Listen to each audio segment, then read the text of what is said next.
আমাকে এখনো আমার এক্সরে করার দরকার, আমার কি বলে রক্ত পরীক্ষা করার দরকার, আমার ট্রিটমেন্ট নেওয়া দরকার, এখনো কেন আমাকে টাকা খরচ করতে হবে? ভাই হচ্ছে আমরা কি খরচ করছি তো নাকি?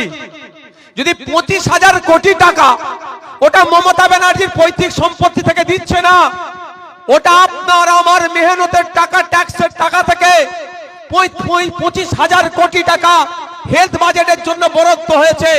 টাকাগুলো যাচ্ছে কোথায়?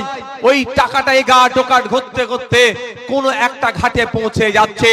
আর যাকে আপনারা স্বাস্থ্যমন্ত্রীর দায়িত্ব তুলে দিয়েছেন, যাকে ভোট দিয়ে যাদেরকে সরকারে নিয়ে এসেছেন, আপনি চেয়েছিলেন আপনার ভালো হবে, সরকার এসে বরঞ্চ আপনার পকেটটা কাটছে।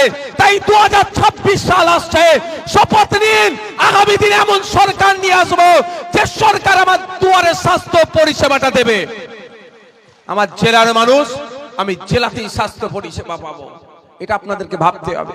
আমি চ্যালেঞ্জ করে যাচ্ছি, আগামী দিনে যদি আপনারা আমাদেরকে সরকারে নিয়ে আসেন, আমি চ্যালেঞ্জ করে যাচ্ছি, স্বাস্থ্যসাথী কার্ডের প্রয়োজন হবে না।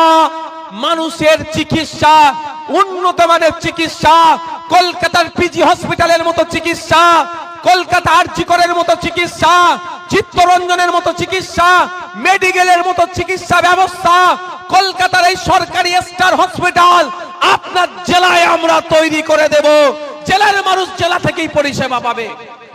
আপনারা শুনলে অবাক হবেন, এখন পর্যন্ত, এখন না, গত বছর পর্যন্ত পশ্চিমবঙ্গ বিধানসভায় তথ্য দিয়েছে সরকার 11,000 কোটি টাকা স্বাস্থ্যসাথী কার্ডে খরচ হয়েছে। কতটা এঘাট ওঘাট করে সঠিক ঘাটে গিয়ে পৌঁছেছে সে আমি বলতে পারছি না, কিন্তু 11,000 কোটি টাকার চিকিৎসা পরিষেবা আপনারা